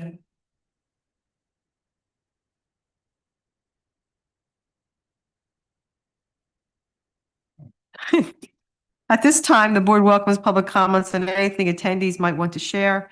Commenters must state your name and whether you're a resident of the township or a non-resident taxpayer in the township. If you do not identify yourself, your comments will not be included in the official minutes. Each resident or non-resident taxpayer will have one opportunity to make a public comment. Comments should be directed to the board and not to an individual board member or member of the staff. The board will refrain from addressing your comments as they are being expressed, but instead at its discretion may comment at the end of public comment sections. Our silence should not be viewed as an agreement with what is being said. Okay, do we have any public comments? You've been sitting here so quietly.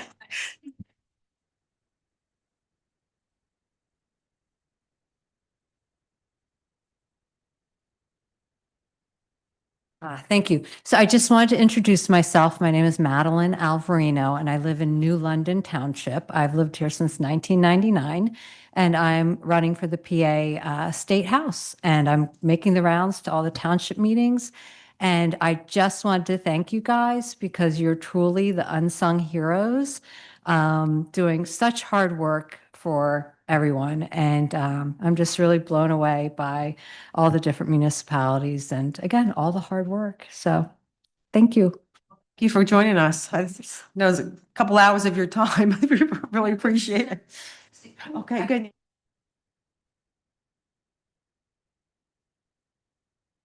Just about the data centers, just don't be lulled into a false sense of security because we don't have the water out here because they're starting some closed loop constructions, which I'm sure you know about. And that's a way for them to get around that. So it's great that you are doing the work you're doing to, get those ordinances passed. So thank you. Yes. Can I do a public comment?